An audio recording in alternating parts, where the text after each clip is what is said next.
Welcome back, travelers. This is HRA Gaming.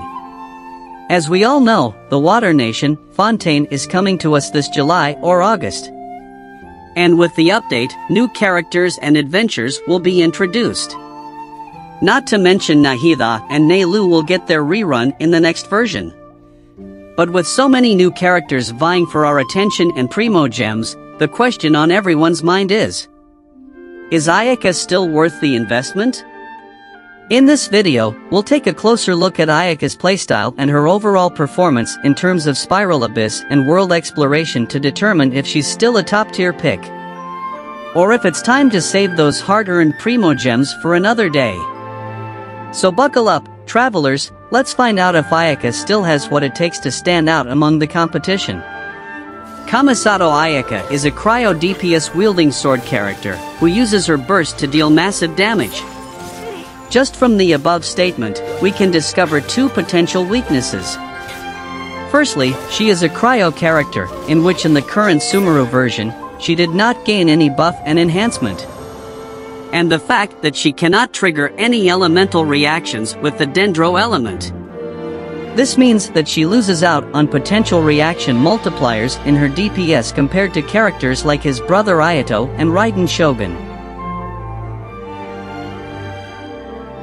Her main team, Perma-Freeze team, is actually another version of Ito's Pure Geo team or Zhaozanemo team, just that she can trigger the freeze effect and receive Kazuha's buff.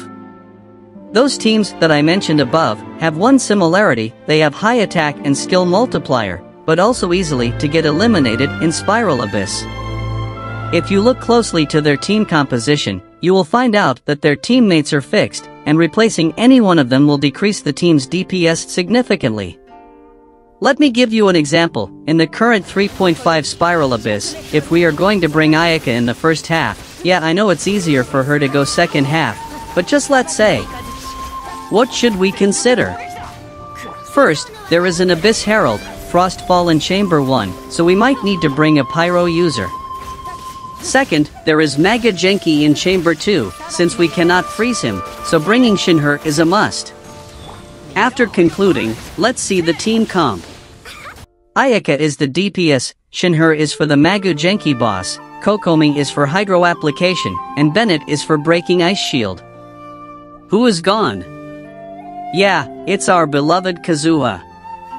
And what is the consequences without having him in the team? No crowd control, no elemental damage buff, no additional elemental application, and if your Kazuha is bringing Zippo's Moonlight or Freedom Sword, yeah, and no energy recharge buff. Some may argue that Bennett's burst can substitute the damage lost. Haha, what if your Bennett is C6? And not to mention his Pyro application will affect the freeze reaction. An enemy will be scattered away in Ayaka's burst if they are not frozen. Okay, you may say, what if we replace Shinher? I will say, hey bro, did your Ayaka have at least 40% crit rate and 180 energy recharge? If yes, go ahead, I am the clown here. Without the cryo resonance and cryo energy particles, how she deal damage and cast her burst? And lastly, replace Kokomi and go for Melt. Yes, absolutely great choice. But bear in mind that even though Ayaka's burst deals 20 times damage in total, she can only trigger 3 to 5 times Melt. She is not like Ganyu. Ganyu main damage source is by charge attacking, and all the charge attack can apply cryo, so she have a greater melting rate. But Ayaka is not suitable for Melt team, at least C0 Ayaka is not suitable. I did not mean to criticize Ayaka intentionally, I know the best way for her is to go second half. But I just wanted to show that her strength is easily controlled and limited by the developer. If one day, they try to get rid of Ayaka, there are so many ways to limit her performance in the Abyss, even I can think of 3. First is putting Ice Abyss Herald, secondly putting Boss who will run away anytime like the Anemo Sandworm, thirdly by putting Cryo Elemental Node. These will restrict Ayaka precisely, as Ganyu can play Melt and she did not require enemies to stand there, like the plant boss. Her second weakness is that her team is too expensive to build. But, as our great man Kim Jong-un once said, being too expensive is never her fault, it's our incapabilities. Sorry guys, I was joking, our great man did not say that. She is so dependent on her signature weapon Mistsplitter Reforged. She is the first and only character whose the DPS difference of wielding other weapon and her signature weapon is at least 30%. And also her teammates are other 3 gold characters: Kokomi, Kazula, and Shinher. So, if you don't have these characters and enough gems for the weapon, I really don't suggest pulling her. It costs a lot for her team to be competitive with other popular team. However, if you are a beginner, and this game for you, is just for entertaining purpose and not competing, Ayaka is your perfect choice. First, look at her. She is definitely the prettiest girl in Genshin Impact other than Eula, Ganyu, Raiden etc.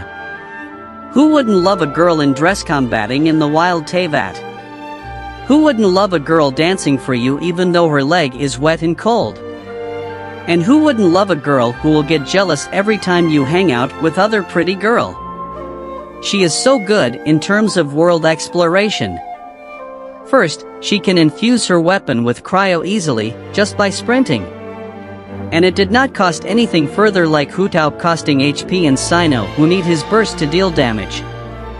Secondly, most of the enemies wandering around are freezable, meaning she can permanently freeze the enemy without worrying being attacked or stunned.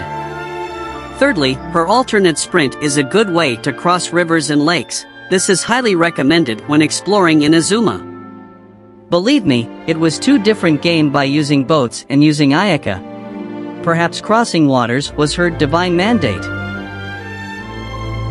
To conclude her gacha suggestion, if you are a beginner casual player, go ahead, pull her like you pull your girlfriend's trouser off. While for hardcore player, if you had already pulled for Nahida and no intention in pulling by Zhu in the next banner, also have enough gems for both Mistsplitter and Shinher, go for the lady, brother, she needs you. Nevertheless, I hope that cryo element can be buff or at least gain enhancement in the later version, like having reaction with Dendro Core, or freezing enemy can further increase cryo damage and so on. Good luck guys, for anyone pulling her.